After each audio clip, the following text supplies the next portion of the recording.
And it was very great that you mentioned Howard Garrett, because Howard has been fighting for Lolita for decades. And I think it was Superpod6. I was sitting chatting with Howard, and you know, I said to him, "Dear God, I don't want to ever be you for Morgan." You know, 40 years down the track for Morgan, and yet here we are 8 years down the track, and yeah. Anyway, okay, Jeff.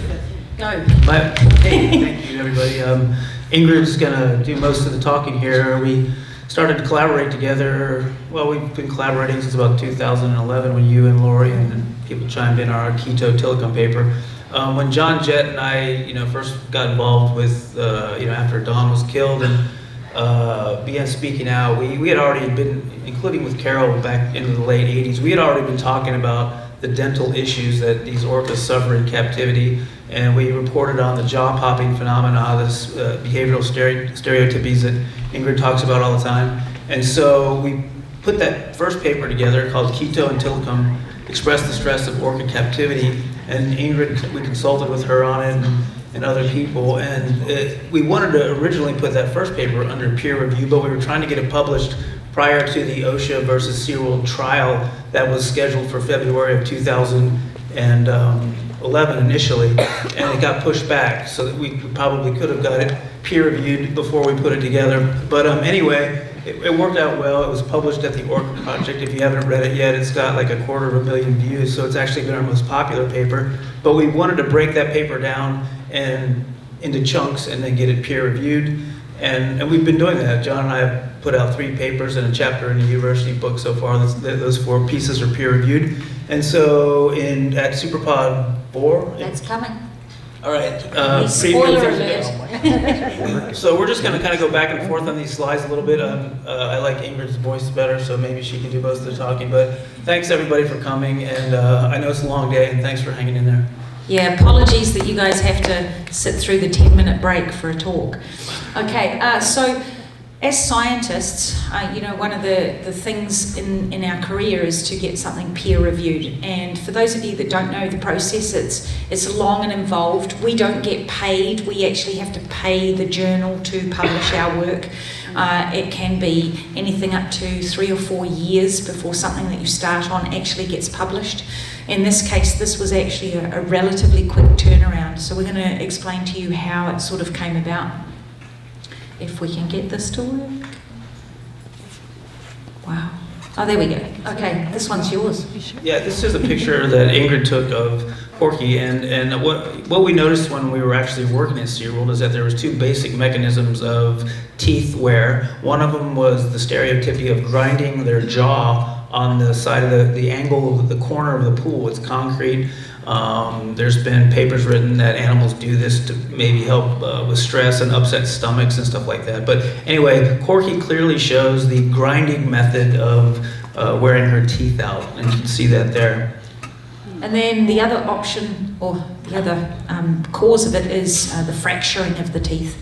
So this can happen from the grinding as well, but it can also be from jaw popping, which is what Jeff was talking about, where they smack their jaws together really hard, and it can also be when they hit their jaws on things like steel bars.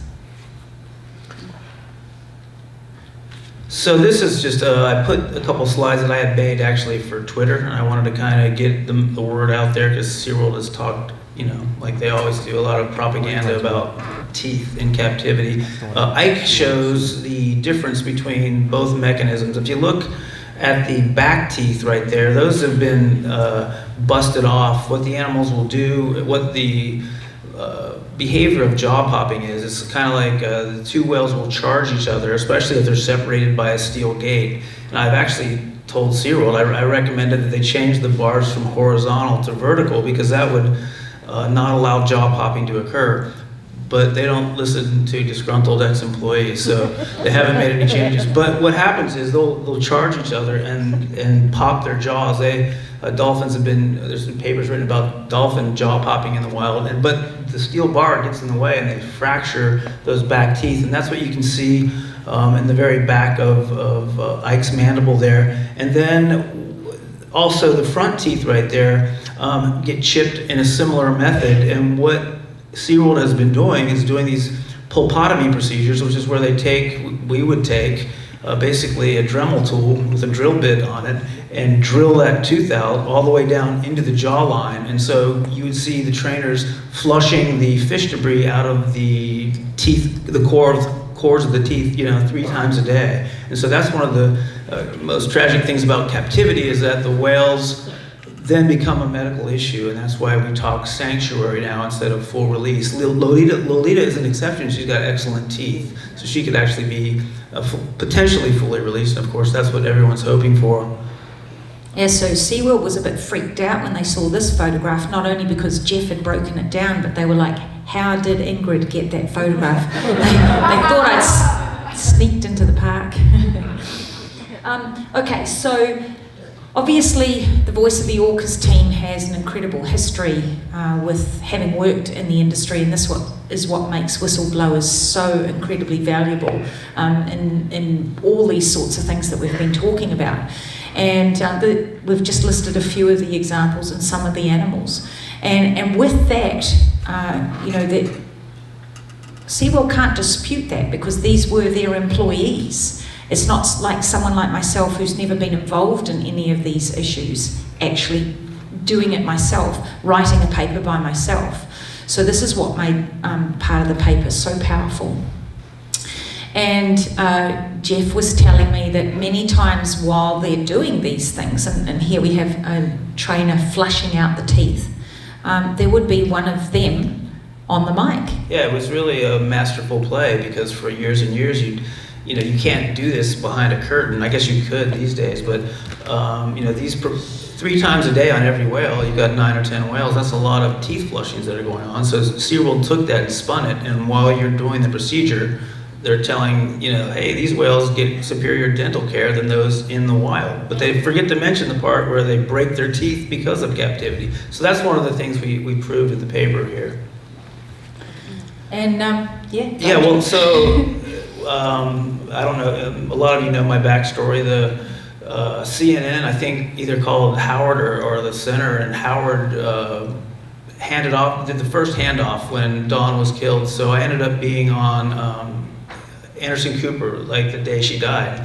And they were asking me questions, and that Anderson Cooper interview that I got led to a Wolf Blitzer, which led to CBS Morning Show, which led to Tim Zimmerman writing a paper, which led to Gabriella making Blackfish. So that's kind of how it went down. And yeah.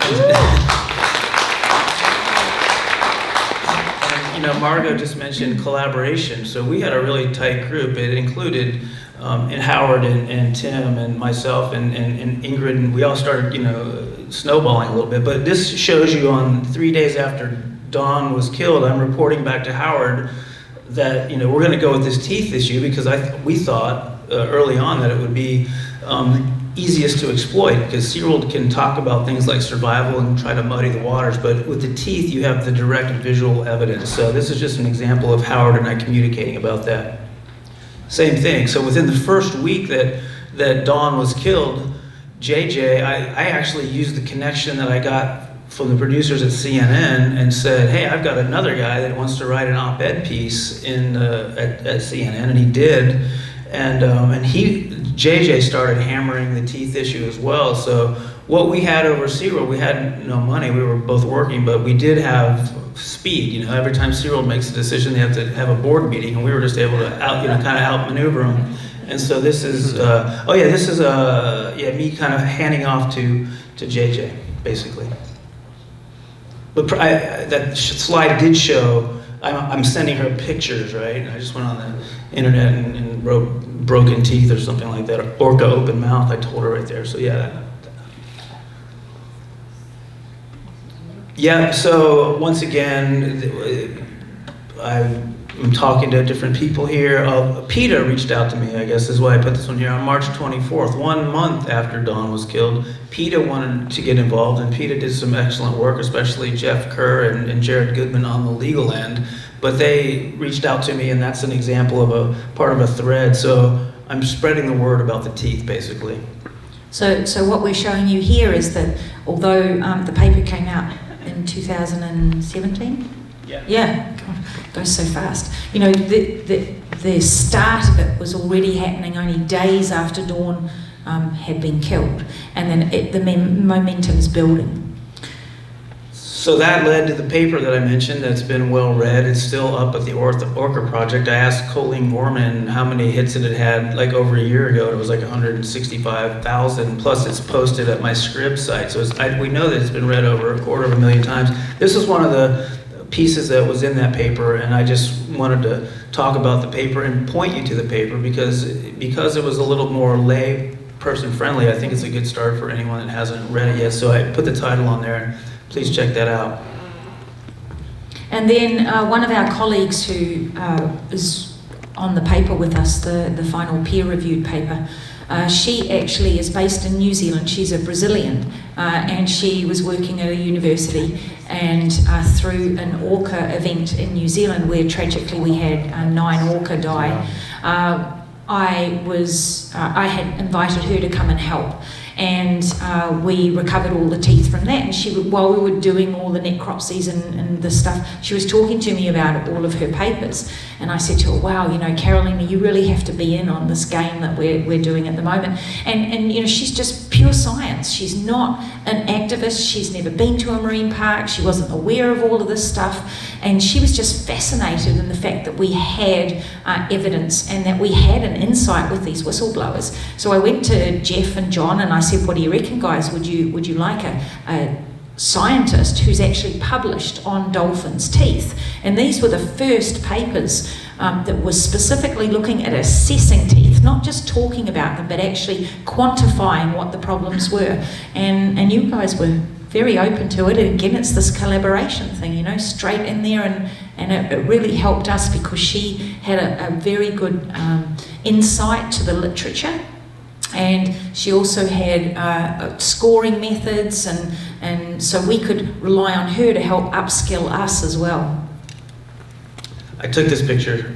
This is actually when the deal went down. We were watching on Jeff Friedman's boat, and they were actually talking teeth right there. And I remembered that moment, so I thought I'd actually put the boat ride where it went down. Yeah, it was something that sticks in my mind very, very well. There were a couple of topics that we discussed, and I said, you know, look, we should be writing a peer-reviewed paper about this because SeaWorld cannot challenge that. They can't challenge the data anyway, but they can't challenge if it's peer-reviewed.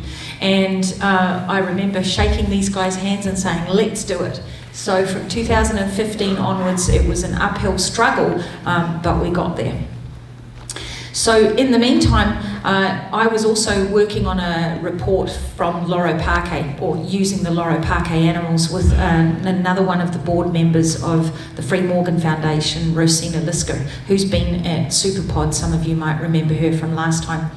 And what we were doing was we were taking these individual teeth and then we were describing the teeth and then having categories and then putting each and every tooth into a category that we had predetermined with a photographic example, so that it wasn't rocket science. It was pretty easy that you could just say, you could take a tooth from any animal in captivity or any orca and say, okay, that tooth belongs into this category. So you could go and score your own animals as well. And we hadn't seen anything done like this before, and it took us nearly a year to prepare this report. That's just the actual abstract that's available at PubMed or whatever search engine you use to find literature, and that's the title of the paper with the Archives of Oral Biology. So it was a respected oral biology journal, so it was appropriate. John and I had published a survival paper before, and survival, it was just, we wanted to get, and we tried to publish other stuff in the zoological literature, but they're kind of a lot of times in bed with the industry, and so we wanted to go into the oral literature to publish this one. And Carolina, our co-author, had published in this journal before, and also again, for those of you that don't know how it works with peer review, you don't necessarily know who your peer is that's going to review this. So with us stating that we were looking at facilities in the United States, it was pretty obvious that it was a SeaWorld. And so it's very likely that had we gone to a marine mammal journal, that they would have sent it to SeaWorld to review it, or certainly to somebody who was privy to what was going on, and it might have leaked. And given what happened at Superpod with the mole and the leaking of that story, we were very, very hesitant, and we were doing quite a few secret squirrel Skype calls and not putting things in emails in case they were intercepting stuff. And so the idea with doing this peer review in the dentistry journal, basically, you know, the chances were that it wouldn't really leak. And the reviewers were phenomenal. They turned this around. You can wait sometimes a year for reviewers to read your paper and get back to you. And these guys turned it around pretty quickly. It was impressive.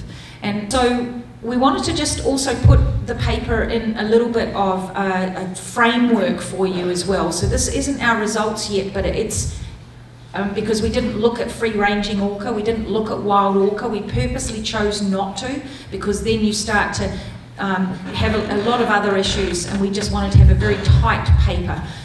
So when you look at wild orca, and it doesn't matter where you go in the world, generally it's uncommon to see any tooth damage.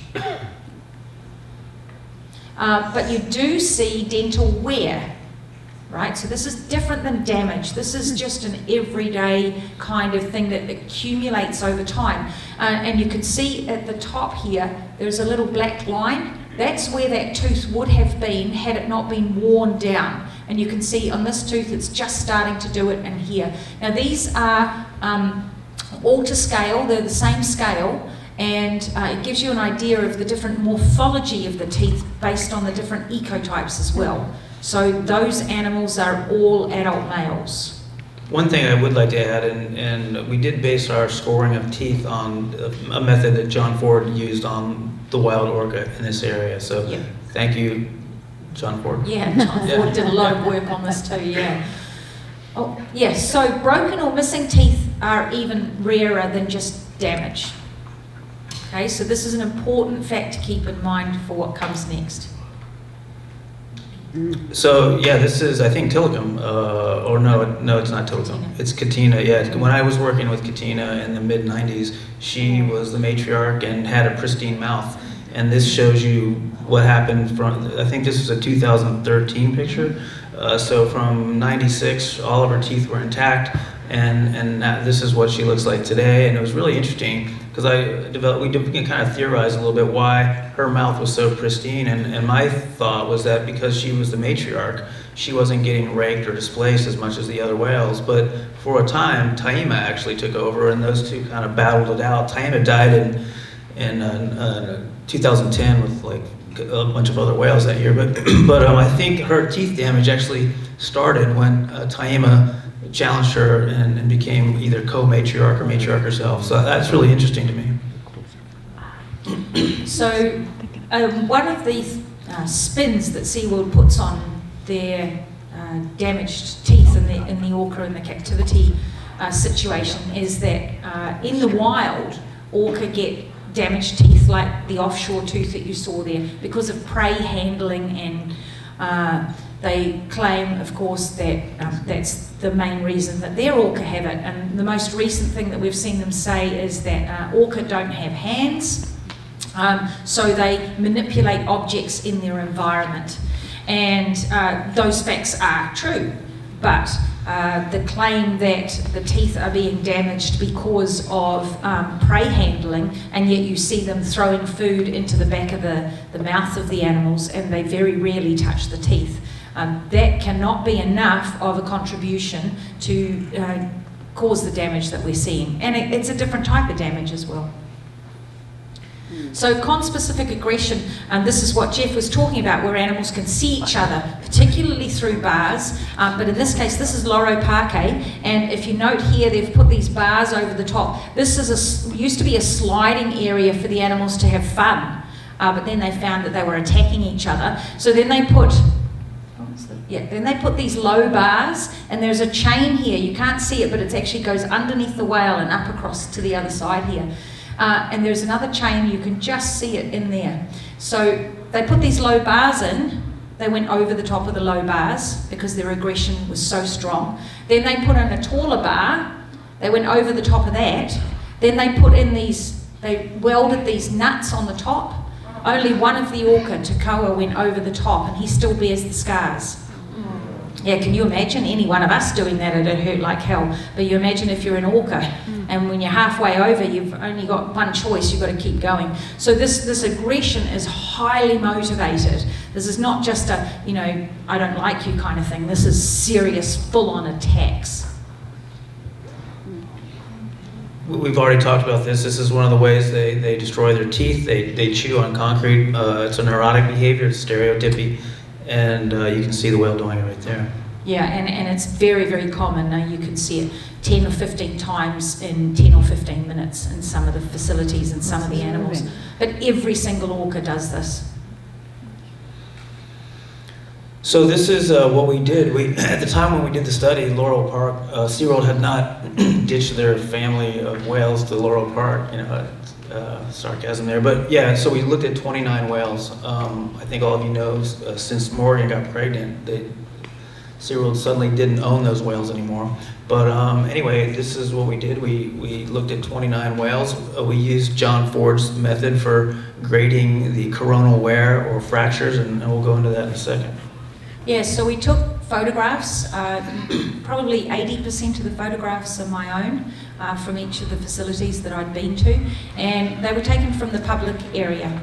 Now, had we had access to the animals up close and personal and been able to get better photographs, I don't think that the data would have been any different, perhaps only for the small hairline fractures on the teeth, because you'll see some of them, they're quite hard to see.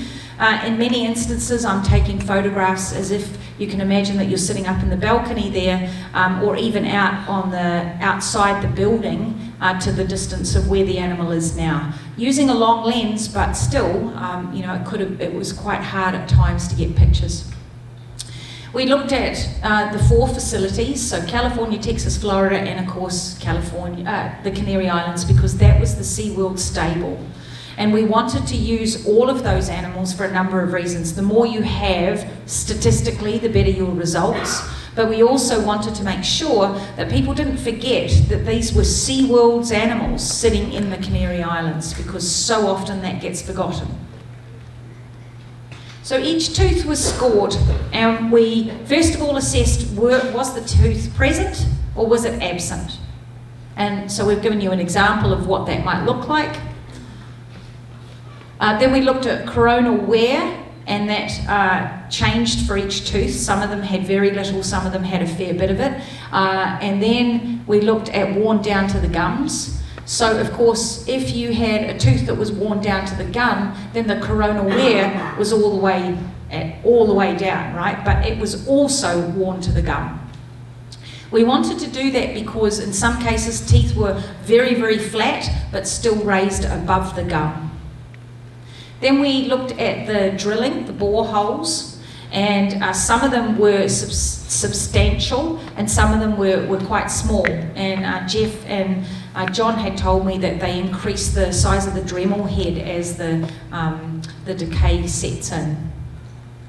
And then we looked at fractures, and it's a little bit hard to see in here, but I have put yellow arrows on there, and in good light you can see that there's a line runs down there and there's a line runs down there. So that particular tooth, L2, so lower 2, that one has 2 fractures, although we only scored a tooth if it was fractured or not fractured, not how many fractures it had. And then this is actually Morgan's tooth. It's completely split in half. And that was taken about 300 metres away from her, and when I went to the veterinarians that day and I said to them, when did she fracture her tooth, they said she doesn't have any fractured teeth. And they still claim that she doesn't, but we have the photographic evidence for it. Compared. Yeah. Well, I can carry on. All right. So then, once we'd scored every single tooth, We then went and compared the captive-born to the wild captured animals. And the idea being that could we say that there was something that was really, really obvious? You know, was it if you came into captivity, you damaged your teeth more? Or as they claim, well, look, they're born in captivity. That's all they know. Everything's good, right? So can we see that there is some sort of a difference there? And then we looked at males and females. Was the aggression more prevalent in the males? Or as a matriarchal society, was it driven more by the females? We looked at various ages. Did it get worse over time? Or was it that if you were born in captivity, then you never had a problem, so it didn't matter how old you were? Things like that. So we could start looking across things. Could you, it's called multivariate statistics. If you put in more than one variable in there, does that change the picture? And then we looked at the 4 parks. So this is, oh gosh, that whole table of his doesn't show up. Isn't that interesting? Yeah. Wow. Okay, well, what we had underneath here was all the scorings for these teeth. So we would do lower left, lower right, upper left, upper right, and number every single tooth so that we would score them independently. Jeffrey did his, John did his, I did mine, and we did not dialogue with each other while we went through every single animal, each of us. So there was each tooth was assessed 3 times by 3 independent people. And then that gave us a very, very robust statistical analysis. We ran some double-blind tests and to find out whether we were actually scoring in a similar way. Were we making mistakes between the 3 of us? And what we found was 93? It was really high. Yeah, 93% in agreement. And the thing that we were probably just a little bit erring on this was the height of the coronal wear, because that's a very arbitrary thing. You know, is it 5% or is it 7% sort of thing? So that underneath there was a lovely big table, so we can just skip past that. Oh, no, hey, wow, that's a bit clever, isn't it? So that was the pathology on the left, all that stuff that we were looking at, and then each tooth, was it negligible, minor, moderate, major, extreme, and was there a yes or a no? And then so each tooth fell into a number of different categories. So you might have one tooth that was scored on 5 different things. And all of this is in the paper, and it's all in the raw data as well. You can have a look at some of that stuff too. So what we found was really, really scary. Every single animal of those 29 orca had tooth pathologies.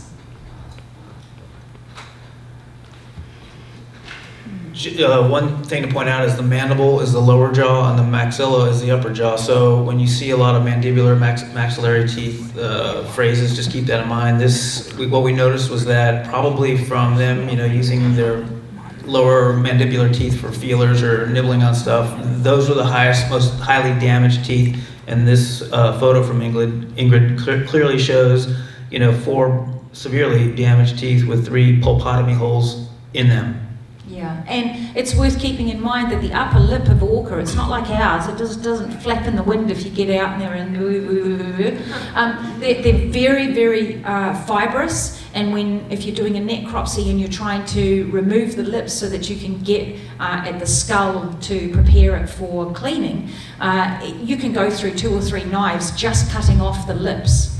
It's like cutting through fiberglass. So that is protecting those upper teeth, even though they're against the concrete as well. One thing I want to add while we're talking about this, everyone knows the tragedy of Can-Do 5, right? When she ran into Corky in 1989, Gabriella flashes of that in Blackfish. I don't know for sure because I never saw Can-Do 5's teeth, but when you pull, their teeth, when it goes, including the root of the tooth, goes deeply into the jaw. And one of the theories is that when Can-Do rammed Corky, that compromised architecture of her jaw is what led to it fracturing, and that's why she bled out in front of a live audience. So what happened was, I think it sliced her maxillary artery or something near her brain, and she was blowing blood out of her blowhole and just bled out. What we found was that pathology worsened with the duration of captivity. And let's just put that in English. The longer you're in a tank, the worse it gets. And this is Morgan. And this is a series of photographs that I've taken. So this is the year, the month, and the day. So everything's in reverse, but then it files chronologically. And then we number the teeth, and you can see as you go, if you pick R5, I think it is, and you follow R5 down, you can just see how it gets worse and worse and worse. Yeah, Jesus is right. I mean, look at the time span on that. 6 years. Yeah. Why don't they cap it? Beg your pardon? Why don't they just cap them? Why don't they cap them? Let's do that in questions if we've got time. Yeah, this is you again. Yeah, so the duration of captivity, how long they live in captivity, their dental wear and damage increases. Yeah, and so we could actually statistically predict if they are a certain age that this is the amount of tooth pathology that they would have. And that was Morgan again. So I think this is a multi-level slide, and I think we're just going to go down, and you can see there the terms here, mandibular, and I don't know, the red one looks at maxillary and mandibular teeth, and the yellow ones are looking at mandibular only. So mandibular is the lower jaw, and so the percentages are going to be higher in the yellow as we roll through this. So you guys get that right? The red is both top and bottom combined.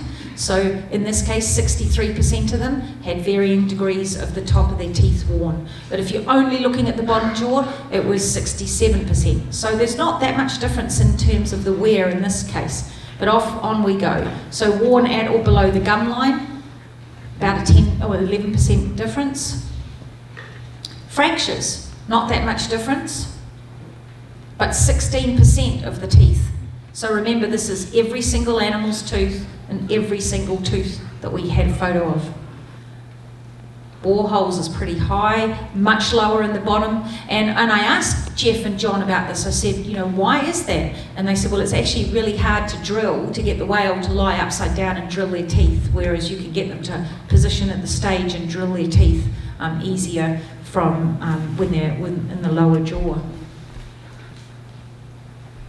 Same, whether you're top or bottom, you've got the same number of missing teeth. And then here we go with the results. So let's see, there we go. 24% of the whales had major to extreme wear. And the anterior, that's the back teeth, in the lower jaw exhibited the highest type of wear. And then the posterior, that's the back ones, the anterior, the front teeth, hello, and the posterior and the back teeth. So they were opposite each other. Remember that slide that Jeff had done for the Twitter thing, and you could see that difference? All right, this is you. This is just basically a visual depiction of the stats we've pretty much talked about already. I think we should just So we'll just scroll through it fairly fast, but it was interesting to see when you read the paper itself, if you can get through the science side of it. It was logical, but this was the first time that we actually had the science to back that logic. Same thing. Same thing. Yeah. So we'll just keep going through this. But you can see that there's these peaks in the graph. So what we found in a scientific paper, once you explained your methodologies and you've shown your results, you then get the chance to put that into the big picture. And you can have this discussion.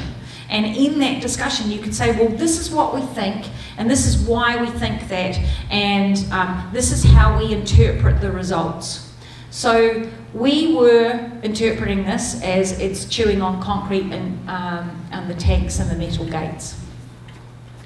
That the bore holes and the fractures were likely to be underreported, and that's probably because as the tooth wears away and gets down further and further and further, then you might not see the holes and the fractures might be masked or completely removed because the tooth is worn down. So they were likely to be underreported in our study. I just wanted to add that as the tooth becomes fractured and then as they drill the core out of it, the structural integrity of the tooth then is diminished, and then so it's more likely to eventually go all the way down to the jawline. And I think it was Margot that answered the question. I think the reason why they don't do a full root canal is because they don't want to seal in an infectious particle or pathogen. they want to be able to continuously upwell those roe eggs and stuff like that. And it must be based on experience, you know. Whales Yeah, are probably, SeaWorld kind of always says it's like pneumonia or sepsis for what their whales die. They don't usually list the primary cause of death. They just kind of say whales often die of pneumonia. I think and so... And so one of our theories is that, well, it's not a theory, it's a well-known fact. If you have troubles with your teeth, I mean severe troubles with your teeth, you will get health issues as well. And so that's why we think these animals are also having a lot of health issues, because they've got bad teeth like this. And basically here what we were talking about was that if you are in one age class or you're in another, then you're going to have a significant difference. So the older you'll get, the worse it is. And it begins at an early age. This is Aidan, or Aidan, in Loro Parque, 5 years, 6 months, born in captivity. Wow. Tragic, huh? Absolutely tragic. And if, I don't know if you can see it from the back of the room, but this tooth, you can actually see the red. That's the raw pulp exposed. Yeah, just make sure you do the starfish with your bum, right? You just, ooh, God, that must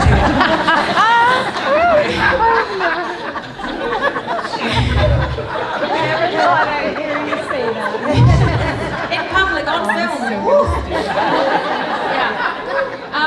So, stop giggling. You were all doing it. We found that there was a difference between captive-born and wild-born, which was interesting. But statistically, it was significant, but it wasn't statistically significant. And then we had, wow, this is interesting. There we go. This was a template that was given to me, and so things sort of add in as you add them in. So from our experience, these guys with their in-fields in the aquarium and mine in-field in the wild, and this study itself, plus other papers that have been published about cetaceans' teeth, what we believe is that, wow, here we go again. Gosh, that's pretty interesting. Dental pathologies are largely a function of captivity-related stressors. And so what do we mean by that? Well, boredom, which results in things like the chewing. Aggression. This is Morgan being attacked by Skylar at the feeding positions. But in here, that probably wouldn't damage Skylar's teeth, because she's against the soft flesh of Morgan, but it's just to illustrate that this aggression is rampant, and not just amongst the males. So, painful teeth. This is Morgan. You can't see it very well, but up here there's also a big red spot. And this is because she's been banging her head against the concrete. And you can see that her teeth are just starting to wear. And Jeffrey taught me a new term when I showed him this photograph. He told me it was hypertrophic tissue damage. And it basically just comes from this repetitive banging. So that's not bruising, that's damaged underlying tissue. And there are studies showing that chewing, for all of us, and particularly animals, they've done some interesting studies, releases endorphins, and so the cortisol, the stress levels, could be dropped. And so chewing is actually, it's a way for them to reduce the pain, perhaps. So, Yeah, we already talked about this. Basically, it can be related to gastrointestinal issues and stereotypies. So think of a horse in a barn that cribs. Everyone knows what horse cribbing is. This is basically what these animals are doing to burn time. Yeah, so this is orchid at 28 years old, so duration in captivity along the bottom there, and you can see her teeth are pretty much, there's nothing left. So one of the things that we also speculated in the paper is that we know from other research that there is a very clear relationship between animals that have a large natural home range and stress. manifested in stereotypies, these abnormal repetitive behaviours, like you see polar bears doing all the time with that pacing, right? It's a very clear one, and it may not be so obvious to most people because to see it in whales and dolphins, because we expect whales and dolphins to be swimming, but if you watch them in a tank, they'll typically surface in the same spot each time, which is the same as pacing. And of course, oh God, we're going to go through it again. This is interesting. Orca have the whole thing about their home ranges. In many respects, some populations have larger home ranges than the biggest ranging animals like polar bears, for which are kept in captivity and stereotypies are known. So these animals learn by modeling each other. Babies will start picking up what their siblings or their mother might do, and that's another explanation. One whale might watch another gnawing on the concrete and then try it themselves, and maybe it gives them a burst of endorphins, or who knows how it happens, but just by observing each other, that's one way we think that this behavior is transmitted. And you guys might remember from Blackfish, they talk about the whales stripping the paint. And that was a learned behaviour as well. One of them started it, and then even to this day, if you get to look, if you go on a behind-the-scenes tour and you look through the windows, you'll see all around the bottom of the tank, the orca is still stripping the paint off. So yeah, young observing older animals. All right, well, and our conclusion was that stereotypical behaviour is an indicator of poor welfare, and we use that in terms of all the literature, and there's literally hundreds of papers about this, isn't there, Laurie? I mean, of all different species, right? Yes. Yeah. Oh, yeah. Yeah.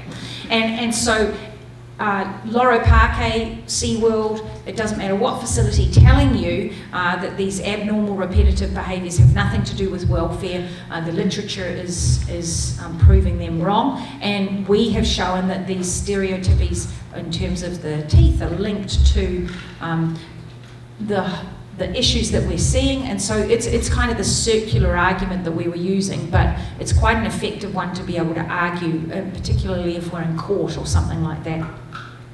Now this one here was an interesting one for me because just recently I was an expert witness for PETA, People for the Ethical Treatment of Animals, in Tenerife in Spain against a court case with Loro Parque. And part of that was about the issue of the teeth. And we had our lawyer ask their expert witnesses, why do your orca have damaged teeth? And they said, oh, they don't really. They don't really. But all orca do, everywhere around the world, they've all got tooth damage. It's normal in the wild, so it's normal here. And then our lawyer said to them, well, you know, does it come from chewing on the concrete? What does it come from? Oh, no, our animals don't chew on the concrete. Remember, we've seen photos that were taken at Loro Parque. And then we sort of pushed them a little bit more, and then they said, but well, it actually comes from the toys. Now think about that. Who in their right mind would give their dog a toy if it damaged their teeth to the extent that you've just seen? And if you did it once and you went, oh, that's not good, would you then give it to the animal again or to another animal? I mean, this just was one of the most bizarre things I heard. And I thought the translator had translated it wrong, who was sitting next to me. And I'm like, really? That's what she said, toys? It's because of the toys? And the translator said, yes. And then we got the transcript because they videotaped court proceedings in Spain, and we had it transcribed and then translated, and sure enough, they really did say it's because of the toys. So what the hell are they thinking? And then just to sum this up, this is an example of one orca kohana at Loro Parque.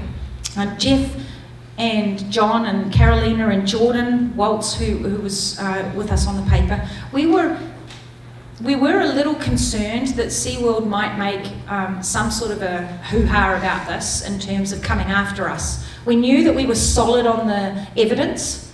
I mean, anybody could see there's tooth damage. We knew that we were solid on the analysis and the statistics, so we were safe in all of that, but we were still concerned that they might come after us. But it was crickets. It was really amazing because that wasn't their MO. When John and I wrote the survival paper, which was a lot more of a nebulous, debatable topic, all they did was come back. They sent a mole, first of all, to Superpod6 to videotape John's presentation of our survival paper. Then they had a counter paper and where they used cherry-picked data to basically make the claim that, like Naomi said, their whales are living as long as the southern residents, which wasn't true, but they're comparing them to a critically endangered population. But anyway, there was just crickets, and to this day they haven't said anything and that's one reason why we tried to leverage this issue from the very beginning, was because it's irrefutable. I mean, you can look at it, you can observe the behavior, you can watch the teeth flushes, but SeaWorld has such a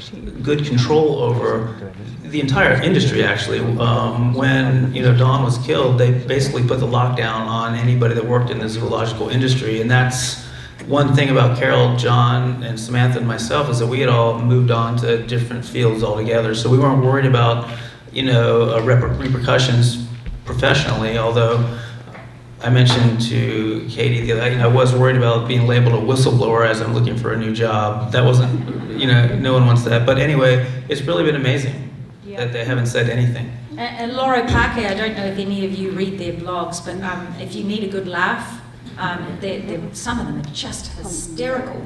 And they said something along the lines, I wish I'd put a quote in now, but it was to paraphrase, well, of course there's damage. Why did they bother to do the study? We know there's damage. And then we're just sitting there, well, then why didn't you do the study? We're wondering. So obviously they don't want people to know about it, and we think that part of this quiet is exactly that. They don't want this message amplified by them, because the moment that they make a comment, social media will go epic, and mainstream media will go epic on it. So prod them. Prod them. Yeah? Tweet storming, whatever. Ask SeaWorld, still running to some degree. Emails, Facebook, whatever. Let's get this message out there. The paper is readily available on the internet if you do want to read it, and if you can't find it, contact Jeff and I, and we'll get it to you. So thank you very much.